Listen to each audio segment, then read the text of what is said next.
విఆర్ఓలు కానీ పెడతాం చాలా కేసులు. వాళ్ళు నిజంగా చేస్తున్నారంటే రోజున ఎగ్జిక్యూటివ్ పోలీసు మీద పెత్తనం చేస్తున్నారా, పోలీసులు ఎగ్జిక్యూటివ్ మీద పెత్తనం చేస్తున్నారంటే పోలీసులే ఎగ్జిక్యూటివ్ మీద పెత్తనం చేస్తున్నారు. ఆవిడ జ్యుడిషియరీ మీద పెత్తనం చేయడానికి అనుకుంటుంటారు అనుకోండి, మొదటిగా కొంచెం ఆగుతున్నారు కదా. ఇప్పటికీ ఎంత అబద్ధపు రాతలు రాస్తారు విఆర్ఓలు విఏఓలు చూస్తే మనకు క్రాస్ ఎగ్జామినేషన్ చేసి తెలుస్తుంది. మరి అటువంటిప్పుడు ఈ మేజిస్ట్రేట్స్కి కన్ఫెషన్ స్టేట్మెంట్స్ రికార్డ్ చేసేటువంటి అధికారాన్ని 183 ప్రకారం ఇస్తే దాని పరిస్థితి ఏమి? ఇది ఫెయిర్ ట్రయల్ అనే దాంట్లో కానీ నిజంగా అవుతుందా అంటే కాదు. దాంట్లో కొత్తగా తీసుకురావడం జరిగింది. కొద్దిగా 187కి మనం వెళ్దాం.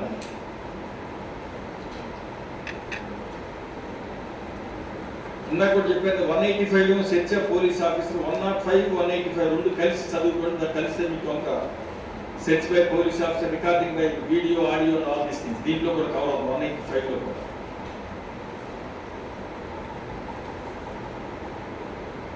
వన్ 187 దగ్గరికి వచ్చేసరికి గతంలో ఉన్నటువంటి మనకు 167 సిఆర్పిస్కి ఈక్వలెంట్.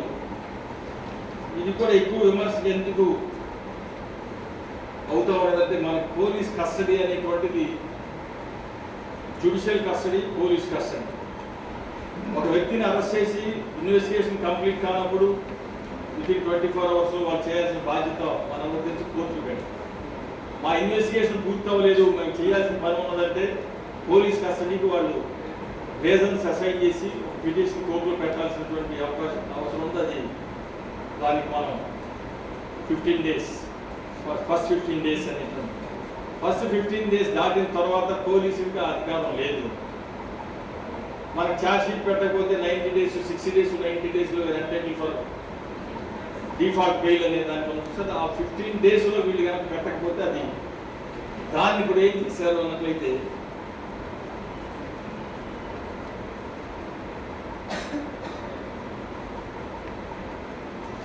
మీరు ఒకసారి 187 సబ్ క్లాస్ 2 చదవండి.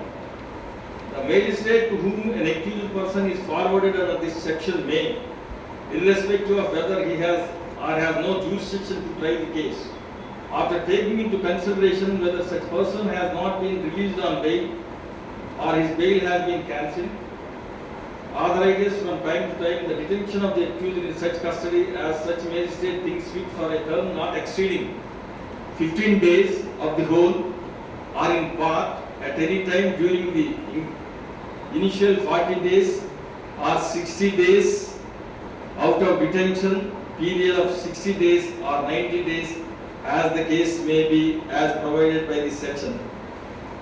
And if he has no jurisdiction to try the case or commit it for trial and consider further detention unnecessary, he may order the accused to be forwarded to magistrate having such jurisdiction. చూడండి ఇక్కడ చూసారా, in part with any time during the initial 40 days or 60 days out of the detention period. మనకు అది కనుక మనకి 60 డేస్లో charge sheet పెట్టకపోతే bail వచ్చే కేసులకి ఏమో 40 రోజులు, 90 రోజులకు వచ్చేసరికి 60 రోజులు. ఈ 40 రోజులు 60 రోజులు పోలీస్ కస్టడీ అడిగేదానికి పోలీసులకి అధికారం ఉంది. ఇందా చెప్పాను 15 రోజులు అనేటువంటి పోయింది, ఇప్పుడు 40 రోజుల నుంచి అది 60 రోజులు పెంచారు పోలీస్ కస్టడీ. దీనివల్ల జరిగేటువంటి నష్టం ఏమిటి అనేటువంటి మనకు చాలా సందర్భాల్లో మనం చూసినట్లయితే ఏమిటంటే జనరల్గా సుప్రీంకోర్టు అనేక సందర్భాల్లో బెయిల్ ఈజ్ రైట్ అని చెప్పినా కానీ మన జడ్జెస్ కూడా మన జ్యుడిషియరీ కూడా ఏంటంటే రాగానే జనరల్ ముందు రిమాండ్ చేయడం అనేటువంటిది అర్నేష్ కుమార్ తీర్పు వచ్చిన తర్వాత లేకపోతే 41 పాత సిఆర్పిసిలో అమెండ్మెంట్స్ వచ్చిన తర్వాత కూడా ఇప్పటికి కూడా చాలా సందర్భాల్లో ఆటోమేటిక్గా టెక్నికల్గా మెకానికల్గా డిమాండ్ చేసేటువంటి పరిస్థితుల్లో మనం చూస్తాం. మనం బెయిల్ పెట్టినప్పుడు ఏమంటే మొదటి 15 రోజులు కానీ ఉంటే ఇన్వెస్టిగేషన్ కంప్లీట్ అయిపోతుంది కదా, వాళ్ళకి ఉన్నది కదా, వాళ్ళ కస్టడీకి అడగొచ్చు కదా అని చెప్తారు. ఇప్పుడు దాన్ని ఏంటంటే 40 డేస్ నుంచి 60 డేస్కి ఎక్స్పాండ్ చేయడం వల్ల మనం బెయిల్ పెట్టిన వెంటనే మాకు ఈ ముద్దాయిని ఇన్వెస్టిగేట్ చేయాల్సినటువంటి అవసరం ఉన్నది కాబట్టి మీరు బెయిల్ ఇవ్వద్దు అని చెప్పినప్పుడు, కానీ బెయిల్కి ఇది ఆటంకం కాదని మొక్క చెప్తారు. కానీ ప్రాక్టికల్గా వచ్చేసరికి ఏంటంటే దాదాపుగా మనకి 40 రోజుల నుంచి 60 రోజుల వరకు బెయిల్ రాకుండా ఎక్స్టెండ్ చేసే దానికోసమే ఈ ప్రయత్నం జరిగింది అనుకుంటాం. టెక్నాలజీ పెరిగింది, ఇన్వెస్టిగేషన్ కెపాసిటీస్ స్కిల్స్ పెరిగినాయి అనేటప్పుడు మరి ఎప్పుడు ఏమీ లేని రోజుల్లోనే నువ్వు 15 రోజులు అంటే ఇప్పుడు ఇంత పెరిగిన తర్వాత మీకు 40 రోజులు 60 రోజులు లోపల మాకు కస్టడీ కావాలి అని పోలీసులు అడుగుతాం, వాళ్ళు యాక్సెప్ట్ చేయటం అనేటువంటిది ఏంటంటే అది కూడా ఏంటంటే డెఫినెట్గా ఫెయిర్ ట్రయల్కి అగైనెస్ట్ అనేటువంటిది కూడా గమనించవచ్చు. అందుకని 187 మీద కూడా ఎక్కువ మంది మనం దానికి అపోజ్ చేయడం కూడా జరిగింది. దేశంలో కూడా అనేక మంది ఈ లీగల్ లిబరలీస్ కూడా దాని గురించి కూడా ఎక్కువ చర్చించడం జరిగింది. 1873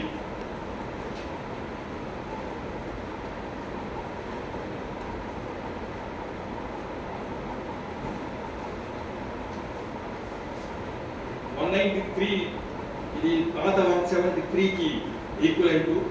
దీంట్లో కూడా ఏంటంటే ఎలక్ట్రానిక్ ఎవిడెన్స్ ఇవన్నీ కూడా కొంత తీసుకురావడం జరిగింది. ఆ ఎలక్ట్రానిక్ ఇవి కూడా తీసుకురావడం దానికి ఇంప్రూవ్ కొంత ఎలక్ట్రానిక్ దీని ప్రకారం కూడా చేయడం జరిగింది. 196 ఇది కూడా ఏ విధంగా జరిగిందంటే మనం ఇది పాత 176 సిఆర్పిసికి సంబంధించింది. పాత 176 సిఆర్పిసిలు ఏంటంటే పోలీస్ స్టేషన్లో ఎవరన్నా మరణించినా, ఎవరన్నా మహిళ మీద ఏదైనా అత్యాచారం జరిగినా జ్యుడిషియల్ మేజిస్ట్రేట్ కానీ లేదా మెట్రోపాలిటన్ మేజిస్ట్రేట్ కానీ ఎవరు జ్యూరిడిక్షన్ పరిధిలో జరిగితే వాళ్ళు ఎంక్వైరీ చేసేటువంటి అధికారం ఉంది. 176 సిఆర్పిసిని దీన్ని రెండు కంపేర్ చేస్తామని ఒకసారి. కానీ దీనికి 196లో ఏం చేశారు, enquiry by magistrate in case cause of death. when the case is of the so అని చెప్పేసి నియరెస్ట్ మేజిస్ట్రేట్ అని దీంట్లో జ్యుడిషియల్ మేజిస్ట్రేట్ అనే దాన్ని తీసేశారు. జ్యుడిషియల్ అనేటువంటి పదాన్ని తీసేశారు. దాంట్లో ఏంటంటే shall be magistrate whose local judicial offence has been committed.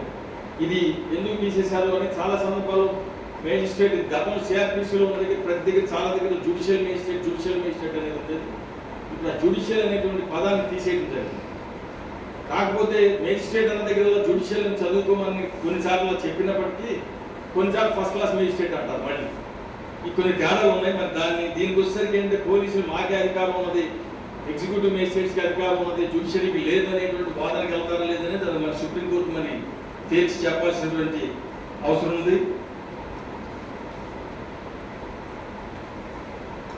కానీ మన దాని మీద ఏం చెప్పారంటే ఇక్కడ మళ్ళీ 6లో the magistrate or the executive magistrate or the police officer or the police officer holding the inquiry of investigation on subsection 2 shall within 24 hours of the death of person forward body to the view of its being examined to nearest civil surgeon postmortem పంపించాలని కూడా వాళ్ళు చెప్పారు.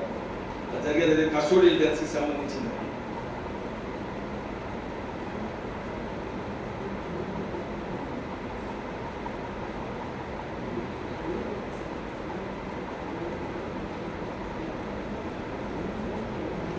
ఒకటి కొత్తగా పెట్టారు. దీంట్లో కొంత add చేశారు.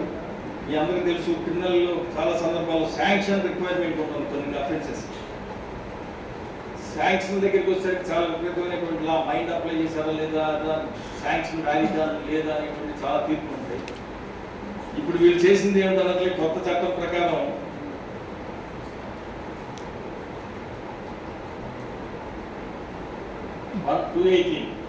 120 డేస్లో కనుక శాంక్షన్ ఇవ్వకపోయినా it was deemed granting of sanction. 218 చూసుకోండి. 197 సిఆర్పిసికి ఈక్వలెంట్ అది.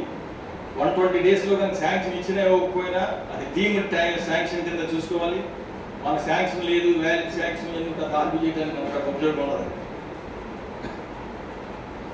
223 ఇందాక దీని ప్రస్తావన కూడా నేను చేసి చెప్పాను, మళ్ళీ చెప్తాను sir. Complaints to the magistrate దీని దగ్గరికి వస్తే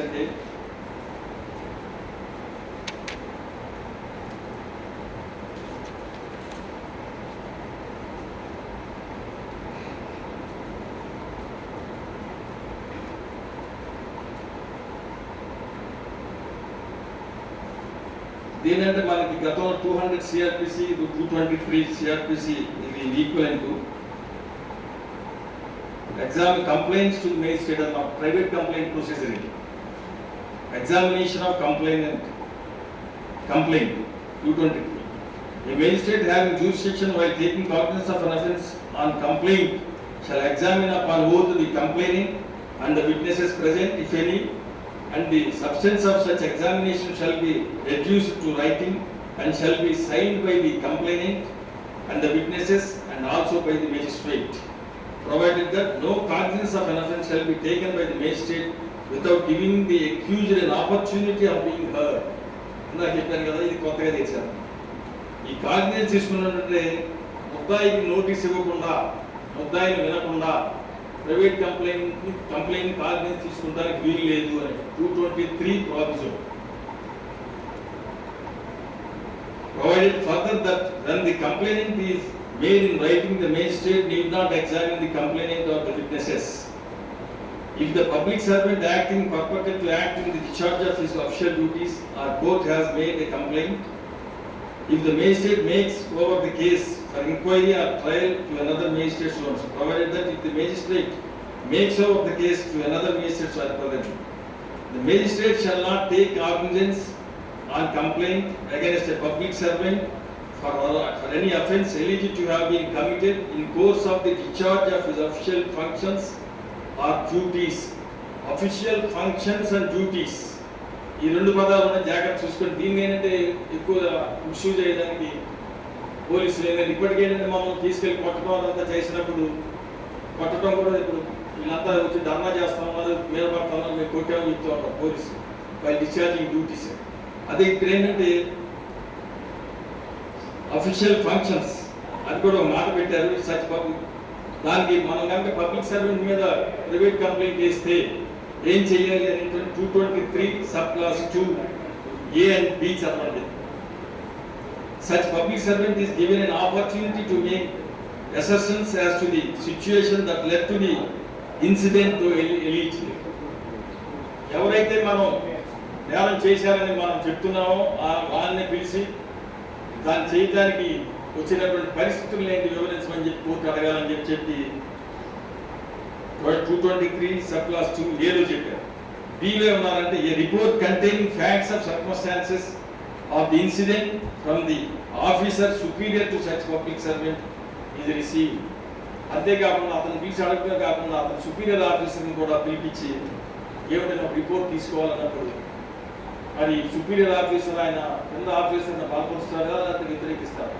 ఇది ఎక్కడెక్కడ వస్తుందంటే జనరల్గా మనకి మున్సిపల్ కార్పొరేషన్ వాళ్ళు ఇల్లు కూలగొట్టేదానికి లేదు ఇల్లీగల్ అరెస్ట్స్కి కొట్టడం, హెరాస్మెంట్, కస్టోడియల్ హెరాస్మెంట్ వీటన్నిటికి వచ్చినప్పుడు ఏంటంటే వాళ్ళుగా మనం కేసు పెడితే తీసుకోరు. ప్రైవేట్ కంప్లైంట్ వేస్తే దానికి ఇన్ని అభ్యర్థులను వీళ్ళు ఈ కొత్త చట్టం ద్వారా 223లో తీసుకురావడం జరిగింది. దాదాపుగా మనం ప్రైవేట్ కంప్లైంట్స్ అనేటువంటి దాదాపు పోయే పరిస్థితి వస్తాం. సరే ఇప్పటికేంటంటే చాలా సందర్భాలు చాలామంది మేజిస్ట్రేట్స్ మన ప్రైవేట్ కంప్లైంట్ వేయగానే ఇనిషియల్ స్టేజ్లోనే నోటీస్ టు ది అక్యూజ్డ్ అనేటువంటిది కూడా కొన్ని సందర్భాలు చూస్తున్నాం మనం. అది మళ్ళీ తప్పు. దీంట్లో ఉన్నది ఏంటంటే అది కాగ్నిజెన్స్ తీసుకోవాలనేటువంటిది అన్నప్పుడే మనం ఇనిషియల్గా ఈరోజు కంప్లైంట్ వేస్తాం, వేయగానే ఆయన ఏంటంటే ముందులాగా రిఫర్ టు పోలీస్ అంటానికి లేదు కదా. తీసుకున్నప్పుడు ఏంటి కొంతమంది నోటీస్ టు అక్యూజ్ అంటున్నట్టుగా నా దృష్టికి వచ్చింది కొన్ని కేసులు. అది తప్పు. ఎప్పుడు చేయాలి, ఎప్పుడు మేజిస్ట్రేట్కి ఎప్పుడు ఉన్నది అవకాశం అంటే మనం విట్నెసెస్ని పెట్టిన తర్వాత కాగ్నిజెన్స్ తీసుకుంటాను అన్నప్పుడే ముందు ముద్దాయికి నోటీస్ ఇవ్వాలి తప్పితే ఇనిషియల్ స్టేజ్లో ఎంక్వైరీలోనే అంటే మన ప్రైవేట్ కంప్లైంట్ ఎంక్వైరీ స్టేజ్లోనే ముద్దాయికి నోటీస్ ఇవ్వాలని పని లేదని కూడా మనం ఒక వాదన చేయొచ్చు. మీరు కాగ్నిజెన్స్ అంతా అయిపోయినా కాగ్నిజెన్స్ తీసుకుంటారు అన్నప్పుడే మీ మీద కాగ్నిజెన్స్ ఎందుకు తీసుకోకూడదు అనేటువంటిది ఇవ్వాలని స్పష్టంగా ఉంది. కానీ దాన్ని అర్థం చేసుకుంటున్న కూడా కొంతమంది ఫెయిల్ అవుతున్నారు. కొన్ని హైకోర్టులు కూడా దీని మీద క్లారిఫికేషన్ ఇవ్వడం జరిగింది.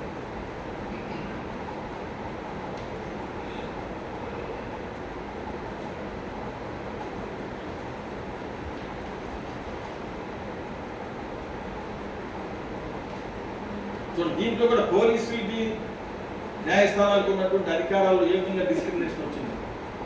ఒక వ్యక్తి పబ్లిక్ సర్వెంట్ మీద పోలీస్ స్టేషన్లో మనకు రిపోర్ట్ ఇచ్చారు. పోలీసులు ఏ విధమైనటువంటి ఆటంకం లేకుండా క్రైమ్ రిజిస్టర్ చేయొచ్చు. అదే మనం ప్రైవేట్ కంప్లైంట్ వేస్తే ఇంత ప్రొసీజర్ చేయాల్సినటువంటి అవసరం. అంటే మరి కోర్టుకి దీన్ని పరిధులు ఎందుకు పెట్టాల్సి వచ్చింది? ఇది అన్నట్లయితే మాట్లాడి చాలా మంది ఏంటంటే ఎవరైనా సరే కోర్టుకి ప్రైవేట్ కంప్లైంట్ చేస్తా ఉన్నారు కాబట్టి అక్కడ చేయాలి అని.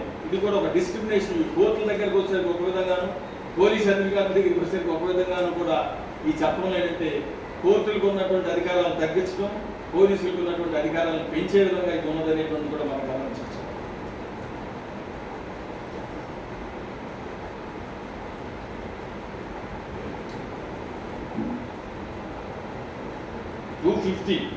సెక్షన్ 250 ఒకసారి చూడండి.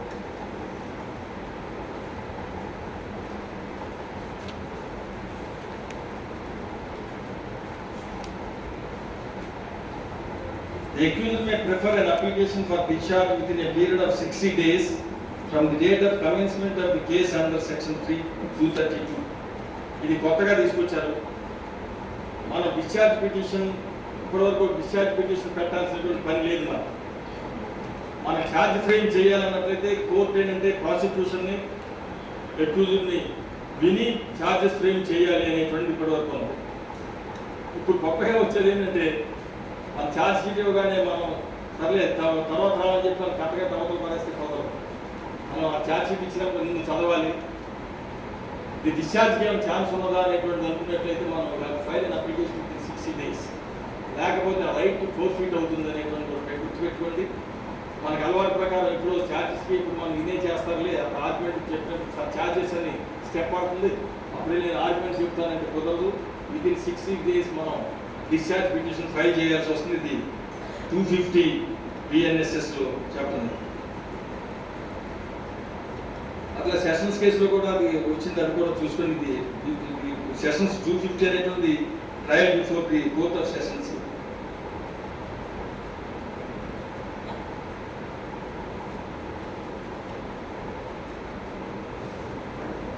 ఇది ఒకసారి from date of the commencement of the case అన్న 60 days commencement of the case అంటే ఏమిటనే దాని ఇంటర్ప్రిటేషన్ ఎట్లా ఇస్తారు. కమెన్స్మెంట్ ఆఫ్ ది కేస్ అంటే కమిట్ అయిన దగ్గర నుంచి కమెన్స్మెంట్ అవుతుందా, మనకి నోటీస్ వచ్చిన దగ్గర నుంచి కమెన్స్ అవుతుందా అని ఇప్పుడు చర్చించాలి. ఎందుకంటే మన మేజిస్ట్రేట్ కోర్టుని కమిట్ చేస్తాం కోర్టుకి, అది మీకు చాలా మీకు సెషన్స్ కోర్టు నుంచి మీకు సమరస్తం మీరు వెళ్ళిపోండి, అప్పుడు ఆ కోర్టుకి అటెండ్ అవ్వమని చెప్తాం. అక్కడి నుంచి మనకి నోటీస్ వచ్చిన దగ్గర నుంచి 60 days అయితే పర్లేదు, లేకపోతే మీకు మేజిస్ట్రేట్ కోర్టు పంపించేసింది అప్పటి నుంచే commencement, magistrate court sessions court receive చేసుకున్న దగ్గర నుంచే కమెన్స్మెంట్ అంటే ఈ 60 days క్యాలిక్యులేషన్ అనేది పెద్ద గందరగోళం అయిన పరిస్థితి కూడా ఉంటుంది. అందుకని మీరు కొంచెం జాగ్రత్తగా సెషన్స్ కేసు చేసేటువంటి వాళ్ళు ఎప్పుడైతే అది కమిట్ అయ్యిందో అది జాగ్రత్తగా చూసుకుని ఆ 60 daysలో కొన్ని సందర్భాల్లో వర్క్ ప్రెషర్లో ఈ 60 days తర్వాత కూడా వాయిదా వేయచ్చు. చాలా కేసులు పెండింగ్ ఉన్నాయి. ఆ రైట్ కోల్పోకుండా చూసుకోవాల్సిన బాధ్యత క్రిమినల్ కేసులు సెషన్స్ కేసులు చేసేవాళ్ళు కొంచెం జాగ్రత్తగా చూసుకో.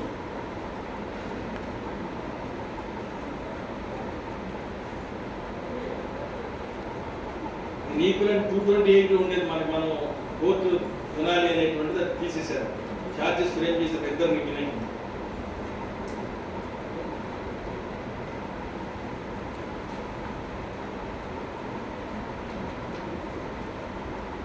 అట్లా 262లో మేజిస్ట్రేట్ రేట్ వస్తే 262 సెక్షన్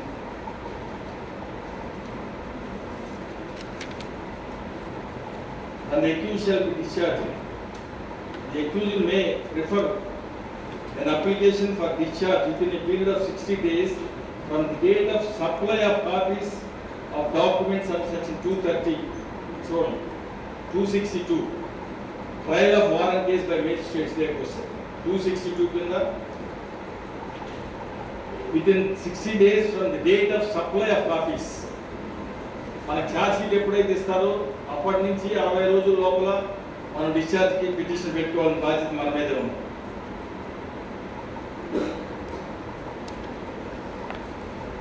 కొంత ఫ్రేమ్ వర్క్ కూడా తర్వాత 263 వీటిల్లో కొంత ఏంటంటే టైం ఫ్రేమ్ వర్క్ కూడా ఇవ్వడం జరిగింది.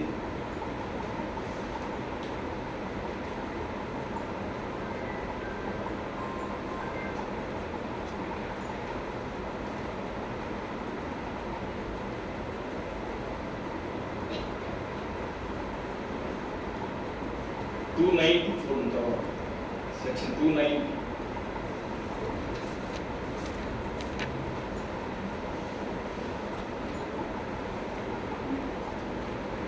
ఇది ప్రీ బార్గెనింగ్ కూడా ఇప్పుడు కూడా ఇది ప్రీ బార్గెనింగ్ ఉన్నారు కదా, దాని గురించి కొంత విషయాలు దీంట్లో చర్చించడం జరిగింది. ఎట్లా చేయాలి, ఎప్పుడు మనం మొదలు పెట్టాలి, ఏమిటి అనేటువంటి దానికి ఒక ప్రొసీజర్ కూడా ఉంటుంది. ఒకవేళ మనం నేరం చేసామన్నట్లయితే దాంట్లో బార్గెన్ చేసి వాళ్ళు సెటిల్ అవ్వడం దీని గురించి. A person accused of an offence may file an application for plea bargaining within a period of 30 days from the date of framing of charge in the court in which such offence is pending for trial.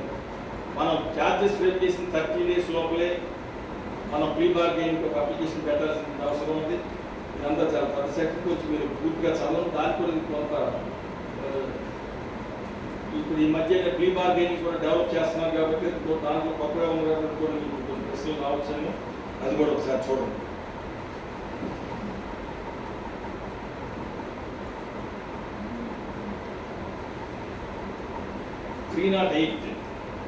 ఇది technology develop అయింది, ఇదంతా వాడుతున్నాం. 308 ఏం చెప్పారంటే evidence to be taken in presence of accused except as otherwise expressly provided, all evidence taken in course of the trial or other proceedings shall be taken in presence of accused or in his presence. Personal attendance is dispensed with in the presence of his advocate, including through audio, video, electronic means at the designated place to be notified by the state government. ఇది నుంచి ఏంటంటే ముద్దాయిలు కాదు, సాక్షులు ఎవరు ఫిజికల్గా రావాల్సినటువంటి పని కూడా లేదు. దీనికి ఏంటంటే ముద్దాయి సమక్షంలోనే అన్ని జరగాలని ఉన్నది కదా, అది ఆడియో వీడియో ద్వారా కూడా జరగవచ్చు. ఇటు నుంచి మనం దీన్ని ఉపయోగించుకుని ఏంటంటే వీళ్ళు ప్రాసిక్యూషన్ విట్నెసెస్ని వీడియో లింకేజ్ ద్వారా కూడా ప్రొడ్యూస్ చేస్తామని కూడా చెప్పొచ్చు. దీనికి ఏంటంటే మనం కేసు చేసేటప్పుడు ఏంటంటే ప్రాక్టికల్గా చాలా ప్రికాషన్స్ తీసుకోవాల్సినటువంటి బాధ్యత మన మీద ఉంటుంది. ఎందుకంటే ఇప్పుడు మనం కోర్టులోనే చూస్తూ ఉంటాం, చాలా సందర్భాల్లో ఎదురుగా నుంచున్నటువంటి వాళ్ళు ఏంటంటే మనం క్రాస్ ఎగ్జామినేషన్ చేస్తూ ఉంటే సిగ్నల్స్ ఇస్తూ ఉంటారు, మనం అప్పుడు తగ్గు కొడతా ఉంటాం. కలదూరైతే కలిపితే ఒకటి, తీస్తే ఒక సమాధానం, కొన్ని సిగ్నల్స్ చాలా సందర్భాల్లో మనం చూస్తూ ఉంటాం కోర్టు. కానీ ఇదే కనుక ఎక్కడో ఉంటే షోల్డరింగ్ని ఎట్లా ప్రివెంట్ చేస్తారు? లేదు ముందు ఎదురుగా పెట్టుకునేది ఎస్సులోని మనకి టీవీలో చూపిస్తుంటారు కదా, 50 మార్కులు 60 మార్కులు అట్లా పెట్టుకుని మన ప్రశ్న చూసి పెట్టి అది ఎస్సో నోనో ఏదో ఒక సమాధానాలు చెప్పొచ్చు కదా. దీన్ని ఎట్లా ప్రివెంట్ చేస్తారు అనేటువంటిది మనం డెఫినెట్గా దాని మీద కాన్సన్ట్రేట్ చేయాల్సినటువంటి అవసరం ఉంది. ఇంతకుముందు మేము ఫ్యామిలీ కోర్టులు మేము చేసినప్పుడు ఏం చేసాడు, యూఎస్లో ఉన్నటువంటి ఒక విట్నెస్ని క్రాస్ ఎగ్జామినేషన్ చేయాల్సి వచ్చినప్పుడు యుఎస్ కాన్సులేట్కి వెళ్ళి ఒక స్లాట్ బుక్ చేసుకోమని చెప్పలేదు. యుఎస్లో ఇండియన్ కాన్సులేట్కి వెళ్ళి కాన్సులేట్ వాళ్ళు ఏం చేస్తారంటే ఒక ఆఫీసర్ని అపాయింట్ చేస్తారు. ఆ ఆఫీసర్ ఆయన పబ్లిక్ సర్వెంట్ కాబట్టి ఒక స్లాట్ ఇన్ని గంటల నుంచి ఇన్ని గంటలకి ఒక స్లాట్ ఇస్తున్నామని చెప్పి బుక్ చేసుకున్న తర్వాత ఆ ఆఫీసర్ సమక్షంలో ఈ సాక్షిని పెట్టి ఆయన వాళ్ళిద్దరు తప్పితే ఎవరి గదిలో లేరు కదా అని చెప్పి అడిగి ఆ గది అంతా మనం వర్చువల్గా చూసి చేస్తామని. అటువంటి పద్ధతులు అంటే ఇంకొన్ని హైకోర్టులు కూడా కొన్ని గైడ్లైన్స్ ఇచ్చింది, ఎట్లా చేయాలి, మిస్యూజ్ కాకుండా ఉండాలి అంటే. దానికి ఏంటంటే వచ్చింది కదా అని మనం ఇవన్నీ ప్రికాషన్స్ తీసుకోకపోతే మళ్ళీ ఏంటంటే పెరిగినటువంటి టెక్నాలజీని ఏంటంటే దుర్వినియోగం చేసేదానికి కూడా అవకాశం ఉన్నది. దానికి కూడా ఏంటంటే మనం ప్రాసిక్యూషన్ కనుక ఆన్లైన్ ఎగ్జామినేషన్ అన్నప్పుడు మీరు తీసుకోవాల్సిన ప్రికాషన్స్ కూడా ఇవన్నీ ఉన్నాయి, జాగ్రత్తగా చూసుకుంటాం sir.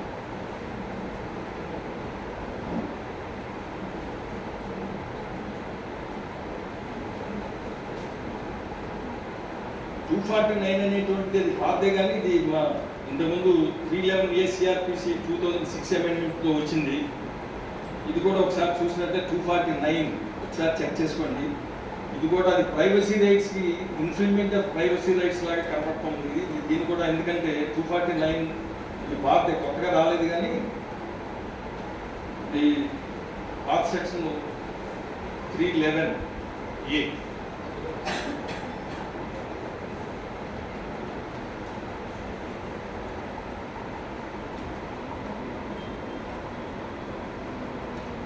Power of magistrate to order person to give specimen signature or handwriting. Heading అది. దీంట్లో ఏమంటున్నారు ఇప్పుడు 2006 అమెండ్మెంట్లోనే if a magistrate of first class is satisfied that for the purpose of any investigation or proceedings under this Sanhita, it is expedient to direct any person, including a person, accused person, any person, including accused, to give specimen signature or finger impressions or handwriting or voice sample. He may make an order to that effect. Any person కి ఎందుకు అవుతుంది అనేటువంటిది ఒకటి. ముద్దాయిగా మాకు అనుమానం ఉంది అని ముద్దాయి ఇవ్వమంటే అది ఒక పద్ధతి. కానీ ఎనీ పర్సన్ అనేటువంటి ఒక స్వీపింగ్ గా రావడం జరిగింది దీంట్లో 2006 అమెండ్మెంట్ లో. దాన్ని కంటిన్యూ చేయడం జరిగింది. ఇప్పుడు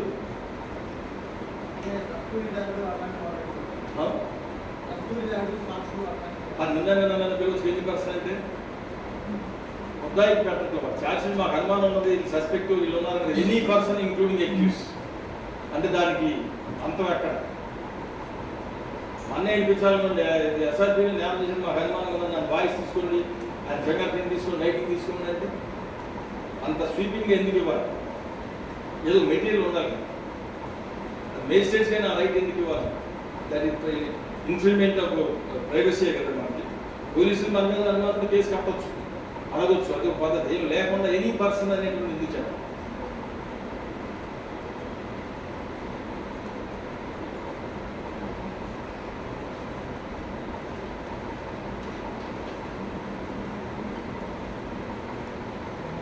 అంటే 472 మెర్సీ పిటిషన్ కూడా కొంచెం ఇంతకుముందు ఎన్జిఓలు వీళ్ళంతా పెట్టేదానికి కూడా అవకాశం ఉంది, అది ఇప్పుడు తీసేశారు. 472 ఒకసారి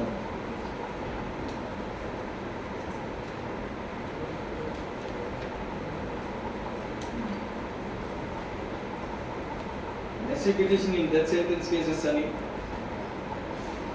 దీంట్లో కూడా కొంత రిస్ట్రిక్షన్ చేయడం జరిగింది. కొంత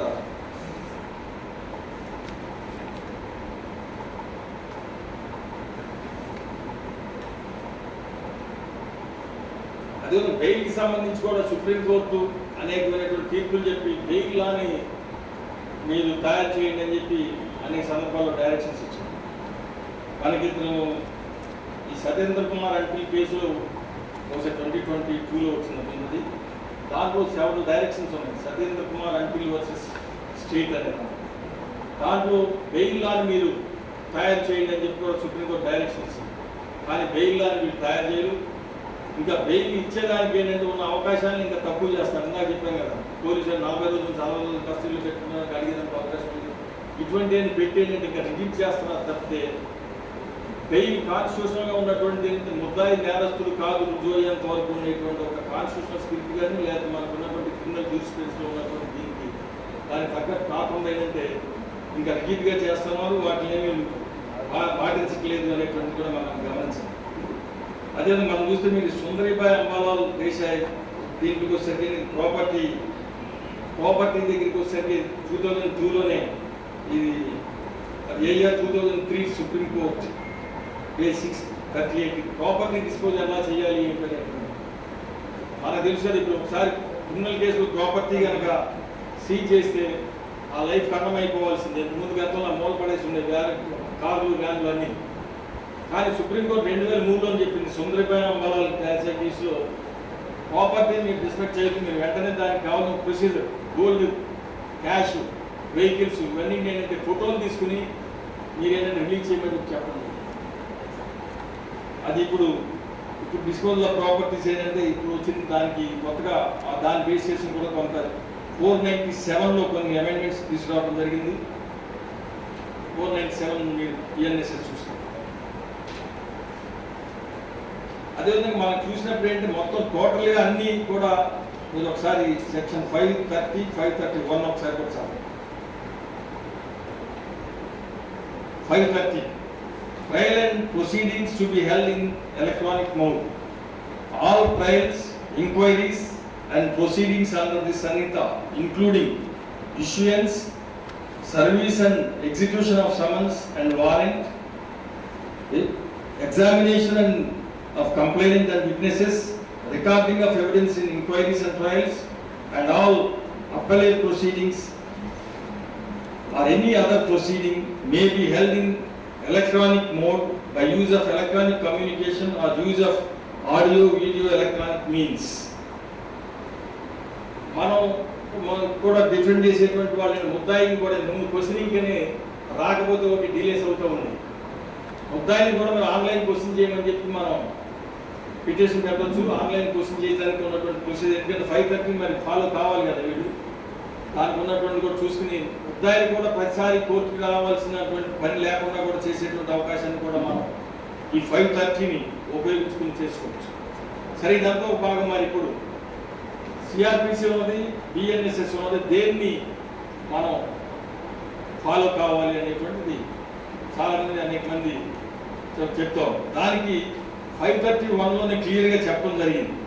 అది ఒకసారి మీకు సెక్షన్ 531 కానీ చదివితే దేనికి సిఆర్పిసి అప్లై అవుతుంది, దేనికి బిఎన్ఎస్ఎస్ అప్లై అవుతుంది అనేటువంటిది మనకు స్పష్టంగా తెలుస్తుంది.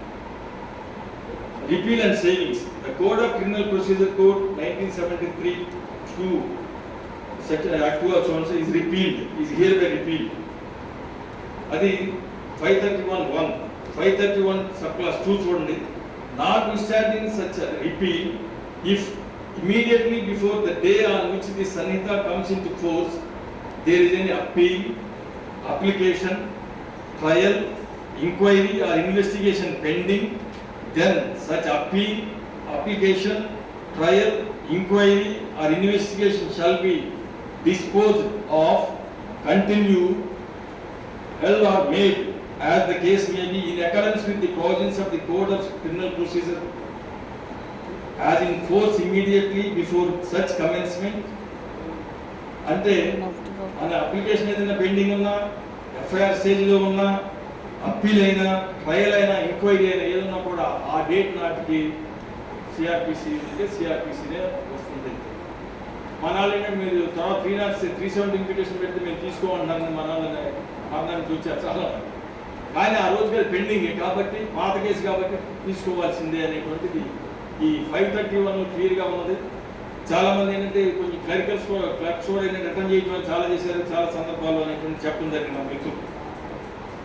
All notifications published, proclamations issued, powers conferred from forms provided by rules, local jurisdiction defined, sentences passed, and orders, rules, and appointments not being appointments of special magistrates made under the said code and which are in force immediately before commencement of this Sanhita shall be deemed respectively to have been published, issued, confirmed, specified, defined, passed or made under this corresponding provision of this Sanhita. కాబట్టి ఇది 531 చదివినప్పుడు మీకు ఒక clear understanding వస్తుంది. ఇదంతా బహుశా నేనేంటి ఎక్కువ మీ బహుశా ఎన్ని ఎగ్జామ్లో మీకు వస్తుంది లేదు, కానీ ఆ యాంగిల్ చెప్పాను. నా యాంగిల్ డిఫరెంట్ యాంగిల్, దీనికి అసలు మార్చడానికి ఉన్న గొప్ప అవకాశాన్ని వాడుకోలేదు అనేటువంటిది. రెండోది ఏంటంటే దీంట్లో మొత్తంగా తీసుకున్నప్పుడు అంటే 5% కంటే ఎక్కువ మార్కులు, దీనికి పేర్లు మార్చడం, సెక్షన్లు మార్చడం, చాప్టర్లు మార్చడం, ఇంత గందరగోళం చేయాల్సిన పని ఉన్నదా? నిజంగా మార్పు చేయాలి, ఎలక్ట్రానిక్ ఎవిడెన్స్ గురించి చేయాలి, నేను విక్టిమ్ రైట్స్కి ఇవ్వాలి అనుకున్నప్పుడు ఆయా సెక్షన్స్నే ఎందుకు అమెండ్ చేస్తే సరిపోయేది కాదా? అంటే మనకు ఇప్పుడు ఏంటంటే ఒక పెద్ద దేశం అంతా ఒకే భాష ఉండాలి, అంతా ఒకే సంస్కృతి ఉండాలి అనేటువంటి దీంట్లో ఏంటంటే దీన్ని కూడా మెట్రోపాలిటన్ మేజిస్ట్రేట్స్ కానీ ఇవన్నీ తీసేయి, కొన్ని రాష్ట్రాల్లో లేదు, కొన్ని రాష్ట్రాల్లో ఉన్నారు, కానీ దాన్ని కూడా తీసేయడానికి కూడా ఇదంతా ఒకే రకంగా ఉండాలి అనేటువంటిది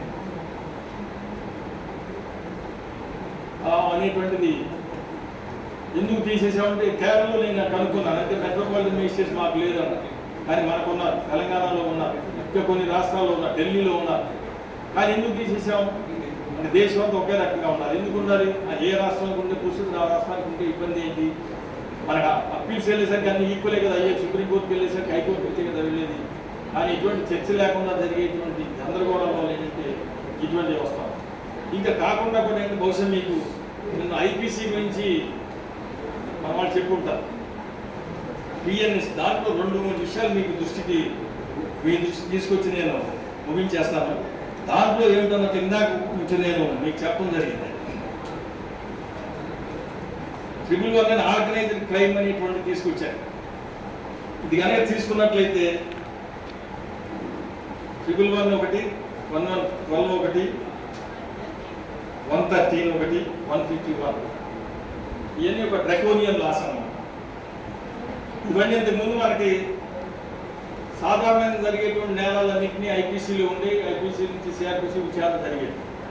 ఏదైనా ఒక ప్రత్యేక చట్టం, ఒక ప్రత్యేక పరిస్థితుల్లో జరిగేటువంటి నేరాలకి ఒక ప్రత్యేక చట్టం కావాలంటే టెర్రరిస్ట్ యాక్ట్ అను, లేదా ఉపా యాక్ట్ అను, కోకా యాక్ట్ అను, అట్లాగే మన దగ్గర అంత చర్చ జరిగింది కదా గతంలో సెడేషన్ ఎందుకు ఉండాలి అనేది, అది తీసేయాలి సుప్రీంకోర్టు రద్దు చేసేస్తాం మేము అన్నప్పుడు మేము రద్దు చేసేదానికి ప్రయత్నం చేస్తా ఉన్నాం, మీరు వద్దని కూడా చెప్తాం, సుప్రీంకోర్టు స్టే ఇవ్వమని మీకు తెలిసినాయి.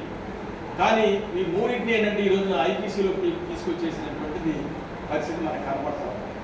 ఒకసారి అది ఇందాక ఆర్గనైజ్డ్ క్రైమ్ చెప్పాను కదా, 111 organised crime. Any continuing unlawful activity అన్నారు, including kidnapping, robbery, vehicle theft, extortion, land grabbing, contract killing, economic offences, cyber crimes, trafficking of persons, drugs, weapons or illicit goods or services, human trafficking for prostitution or ransom by any person or a group of persons acting in concert, singly or jointly, either as a member of an organized crime syndicate or on behalf of one such syndicate, by use of violence, threat or violence, intimidation, so and so, benefits shall constitute organized crime. అంటే దీంట్లో definition ఇచ్చారు, ఒక explanation చూసుకోండి.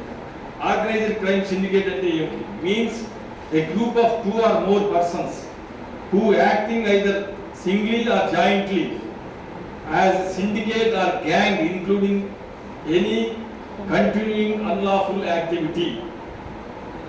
మరి continuing unlawful యాక్టివిటీకి ఏం definition ఇచ్చారు దాంట్లోనే ఎక్స్ప్లెనేషన్లోనే, means an activity prohibited by law which is cognizable offence, punishable with imprisonment of 3 years or more, undertaken by any person either singly or jointly as a member of any organized crime syndicate or on behalf of such syndicate, in respect of which more than one charge sheet have been filed before a competent court within the preceding period of 10 years, and that court has taken cognizance of such offence and includes economic offence. మరి continuing unlawful activity అనే దాంట్లో గత జరిగిన 10 సంవత్సరాల్లో ఒకటి కంటే ఎక్కువ charge షీట్లు కనుక దాఖలు చేసినట్లయితే ఎవరి మీద అయినా వాళ్ళు కంటిన్యూయింగ్ అఫెండరే కదా, కంటిన్యూయింగ్ అన్లాఫుల్ యాక్టివిటీలు ఉన్నట్టే కదా. మరి ఈ రోజున ఇందాక నేను చెప్పాను, రాజకీయ పార్టీలు కానీ, ప్రజా సంఘాలు కానీ, ట్రేడ్ యూనియన్స్ కానీ, అనేక హక్కుల సంఘాలు ఉన్నాయి. ఆ కార్యకర్తల మీద చాలా కేసులు ఉంటాయి, 2 కేసులు చాలా ఉంటాయి. మరి అటువంటిప్పుడు వాళ్ళు ఆ పార్టీ ఏమవుతుంది, ఆ సంఘం ఏమవుతుంది? డెఫినెట్గా ఈ పోలీసులు కనుక వీళ్ళు శుభ్రంగా అర్థం చేసుకుంటే దీన్ని వాళ్ళు ఏ పార్టీనైనా అది సిండికేట్ కింద డిక్లేర్ చేసేయచ్చు. అన్లాఫుల్ ఇది ఆర్గనైజ్డ్ క్రైమ్ సిండికేట్ అని పెట్టిన పేరు, ఆర్గనైజ్డ్ క్రైమ్ సిండికేట్ కింద డిక్లేర్ చేయొచ్చు. ఏ పార్టీనైనా చేయొచ్చు, ఏ సంఘాలైనా చేయొచ్చు. ఎందుకంటే ఒక 2-3 కేసులు ఉంటాయి కదా, మరి ఆ సభ్యులుగా ఉన్నటువంటి పార్టీ ఏమవుతుంది, లేదా సంఘం ఏమవుతుంది, సిండికేట్. మరి అన్లాఫుల్ యాక్టివిటీ అనేది ఏంటంటే 10 సంవత్సరాలు 2 ఛార్జ్ షీట్లు మేము పెట్టారు చాలు. దీనికి అరెస్ట్ చేయడానికి మనం సంఖ్యలు వేసి కోర్టులు పట్టుకెళ్ళవచ్చు, సంఖ్యలు వేసి వచ్చి ఇంటికాడిని తీసుకొచ్చి రోడ్లని తెప్పొచ్చు. ఇది దీని కింద దీన్ని మిస్యూజ్ చేయకుండా ఏ విధంగా ఉంటారు అనేటువంటి దీనికి మరి దీంట్లో చూస్తే మళ్ళీ 111(5) జరుగుతుంది. అంత సీరియస్ పనిష్మెంట్స్ ఉంటాయి ఇవన్నీ కూడా. 1,005 provision provided that the subsection shall not apply to any case in which shown by the spouse of the offender. Example మన ఇంట్లో ఒక రాజకీయ కార్యకర్త హక్కుల సంఘంలో హక్కుల్లో పనిచేసేవాడు, 2 కేసులు పెట్టుకుంటాడు. పోలీసు వచ్చి వారిని నువ్వు ప్రొటెక్ట్ చేసావు కాబట్టి నిన్ను కూడా ఈ కేసులో ఎందుకు ఇరికించుకోవు. దానికి ఎగ్జాంపుల్ స్పౌస్కే, భర్త అయితే భార్యకి, భార్య అయితే భర్తకి తప్పితే తండ్రికి లేదు, తల్లికి లేదు, తాతకి లేదు, నాయనమ్మకి, అమ్మమ్మకి, చెల్లిళ్ళు, అక్కలు ఎవరు లేదు. మన జాయింట్ కుటుంబం అనుకోండి, అందరూ అవసరం పెట్టి అన్లాఫుల్ దీన్ని 111 కింద వెళ్ళిపోవడం. మరి ఇటువంటి ఎక్స్పాండ్ చేసి ఏదైనా సరే ఎవరికి ఇష్టం వచ్చినట్టు డెఫినేషన్ వాడు చెప్పుకునేటట్టుగాను, దుర్వినియోగం చేసుకునేటట్టుగాను ఉన్నటువంటి 111 ఒక స్పెషల్ లాగా అది ఇంతకుముందు కోకా యాక్ట్ అనేటువంటి ఎవరైతే ప్రత్యేక పరిస్థితుల్లో కొన్ని ప్రత్యేకమైన నేరాలు చేస్తున్నారో వాళ్ళు ప్రత్యేకంగా ఉండాలని పెట్టినటువంటి దాన్ని తీసుకొచ్చి దీంట్లో పెట్టడం అనేటువంటి ఒకటి. అదేవిధంగా 113 వచ్చేసరికి టెర్రరిస్ట్ యాక్ట్ అనేటువంటి ఉపా యాక్ట్లో ఉన్నటువంటి చట్టాన్ని మొత్తాన్ని కాపీ అండ్ పేస్ట్ చేసి దీంట్లో బిఎన్ఎస్లో పెట్టారు. 113 టెర్రరిస్ట్ యాక్ట్ అనేటువంటి దాన్ని. ఉపా యాక్ట్లో కూడా ఏంటంటే కాగ్నిజెన్స్ తీసుకోవాలంటే దానికి అనేటువంటి శాంక్షన్స్, సెక్రటరీస్ అంటే అఫీషియల్స్గా ఉండే ఎగ్జిక్యూటివ్లో ఉండే సెక్రటరీస్ చాలా ఉన్నాయి. కానీ వాళ్ళు మైండ్ అప్లై చేస్తారా చేయరా అనేటువంటి ఉన్నప్పటికీ కూడా కొన్ని సేఫ్ గార్డ్స్ ఉంటాయి. కానీ దాన్ని తీసుకొచ్చేసి ఏంటంటే ఇవాళ మన బిఎన్ఎస్ఎస్లో పెట్టేయటం, పోలీస్ అధికారులకు ఇవ్వటం. కానీ ఇది ఉపా యాక్ట్ కింద విచారణ చేయాలా, బిఎన్ఎస్ కింద విచారణ చేయాలంటే తేల్చేది ఎవరంటే మళ్ళీ పోలీస్ యాక్ట్. ఆ ప్రొవిజన్స్ ఎక్స్ప్లెనేషన్ ఉంటుంది.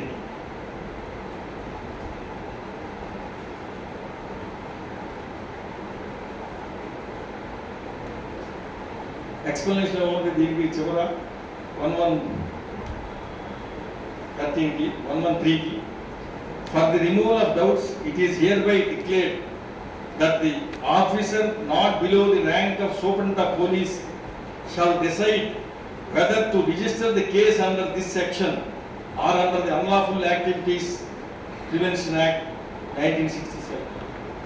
పోలీస్ అధికారికి ఒక డిప్యూటీ సూపరింటెండెంట్ పోలీస్కి ఇది దేని కింద చేయాలనేటువంటి అధికారాన్ని ఆయనకి కట్టబెట్టడం అనేటువంటి ఏంటంటే అది కూడా పోలీసులకి విపరీతమైనటువంటి అధికారాలను ఇవ్వటం, అసలు సాధారణ చట్టాల్లో ఇటువంటి చట్టాలను తీసుకురావటం అనేటువంటి మనం అది కూడా ఒకసారి ఆలోచించాలి. 151 ఇందాక చెప్పాం కదా, ఇంకోటి చూస్తాం.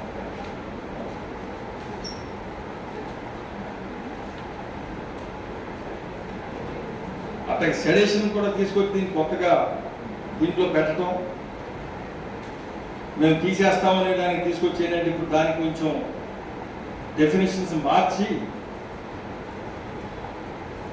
ఇంకా ఎక్కువ షార్పన్ చేయటువంటి జరిగింది.